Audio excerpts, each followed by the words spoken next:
this is Karen Attiah, an opinions columnist for The Washington Post. Well, former opinions columnist.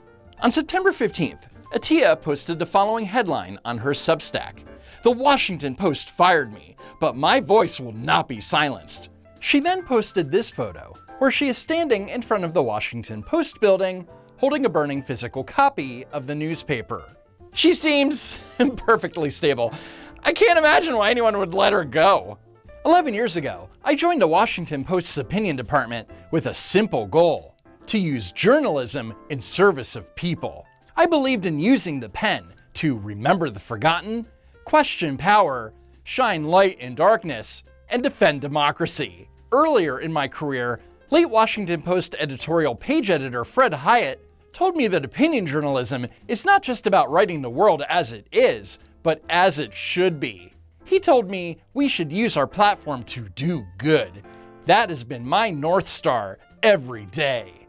Now, before we continue, let's take a look at some examples of Karen Attiah's journalism. With his marathon speech, Cory Booker showed us how to fight. Americans need to put their bodies on the line to fight Trump's agenda. The Met's celebration of Black dandyism has a dark side. Having a Met Gala along this theme during a time of Black erasure seems complicated at best. The assault on DEI? It's aimed at resegregation. The GOP leaders attacking inclusion programs want to go back to an era when white men ran everything. Yeah, I think the Washington Post will be just fine without you, Karen. Last week, the Washington Post fired me. The reason? Speaking out against political violence, racial double standards, and Americans' apathy towards guns. And this so-called speaking out occurred on Blue Sky. I wish I had hope for gun control and that I could believe political violence has no place in this country, but we live in a country that accepts white children being massacred by gun violence. Not just accepts, but worships violence.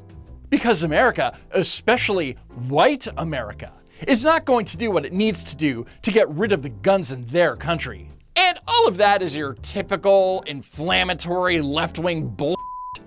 But Karen continued. For everyone saying political violence has no place in this country, remember 2 Democratic legislators were shot in Minnesota just this year, and America shrugged and moved on.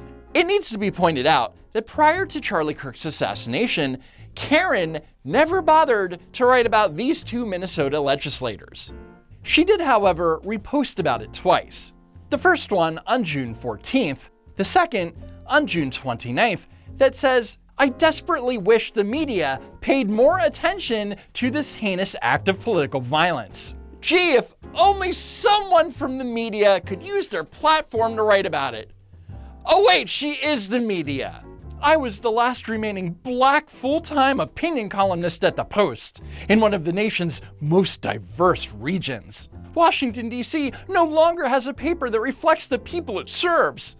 What happened to me is part of a broader purge of Black voices from academia, business, government, and media, a historical pattern as dangerous as it is shameful and tragic. Translation? You're not allowed to fire a Black woman. How dare you, WAPO? Oliver Darcy from Status was shown Karen Attiah's termination letter, which was written by WAPO's head of human resources, Wayne Connell. I am writing to inform you that the Post is terminating your employment effective immediately for gross misconduct. Your public comments on social media regarding the death of Charlie Kirk violate the Post's social media policies, harm the integrity of our organization, and potentially endanger the physical safety of our staff. The policy also reminds employees that everything they post is a reflection on the company and should not affect the integrity of the Post journalism. Your postings on Blue Sky, which clearly identifies you as a Post columnist, about white men in response to the killing of Charlie Kirk, do not comply with our policy. Connell then pointed to 2 examples.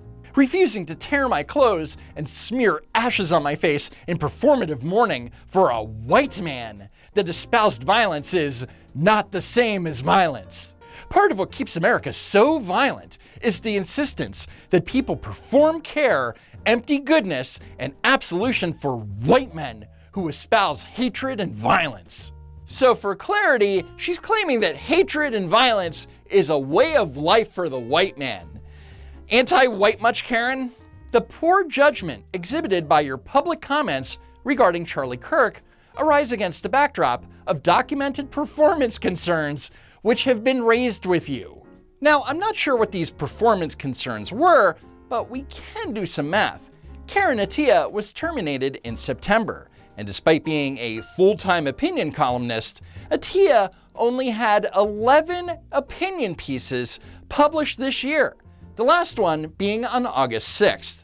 Compare that to her fellow opinion columnist Max Boot, who wrote 59 pieces during the same time period. Her latest piece? I gained 20 pounds of muscle. Here's what I learned. 3 years and 20 pounds of muscle later, I've learned that everything and nothing changes. So much for using the pen to remember the forgotten, question power, shine light in darkness, and defend democracy. Given these concerns, and in light of your recent unacceptable Blue Sky posts, we cannot tolerate the risk your performance poses to the Post. And according to Oliver Darcy's reporting on Status, the writing was on the wall long before her Blue Sky posts. Darcy writes, I'm told that Attiah sat down with Adam O'Neill, the Post's newly installed opinion editor. O'Neill had been holding similar one-on-one meetings with columnists, delivering what sounded to many like a human resources approved talking point. Their work didn't align with his vision for the section, and they should consider taking the buyout. Earlier this year, Jeff Bezos, the owner of the Washington Post, wrote, "We are going to be writing every day in support and defense of two pillars: personal liberties and free markets. We'll cover other topics too, of course, but viewpoints opposing those pillars will be left to be published by others." And it's been reported that since this new direction, at least 60 journalists have taken buyout offers from the Post, and it seems like Attiah should have done the same. O'Neill likely assumed Attiah would follow the path of most colleagues who heard the same pitch and head for the door. Attiah, for her part, may have been hoping for the opposite, that he'd affirm her value and express a desire to keep her. In any case, neither scenario materialized. The meeting, I'm told, was tense and went poorly, to put it mildly. As O'Neill indicated during their meeting, her work seems at odds with its emerging editorial direction, and it's hard to imagine she's long for his world. Wait, you mean to tell me that articles complaining about digital blackface aren't in line with the Washington Post's editorial mission? Say it isn't so. Now, to many on the right, the most egregious post that Karen Attiah made on Blue Sky was the one where she attributed the following quote to Charlie Kirk. "Black women do not have the brain processing power to be taken seriously. You have to go steal a white person's slot." But did Charlie Kirk actually say that? Well, let's go to the videotape. If we would have said that Joy Reid and Michelle Obama and Sheila Jackson Lee and Ketanji Brown Jackson were affirmative action picks, we would have been called the racist. They're coming out and they're saying, I'm only here because of affirmative action. Yeah, we know. You do not have the brain processing power to otherwise be taken really seriously. You had to go steal a white person's slot to go be taken somewhat seriously. Play cut 52. I rise today as a clear recipient of affirmative action, particularly in higher education. I may have been admitted on affirmative action, both in terms of being a woman and a woman of color. We know. It's very obvious to us that you were not smart enough to be able to get in on your own. Notice that he didn't even say black women. He specifically mentioned specific women like Sheila Jackson Lee, rest her soul.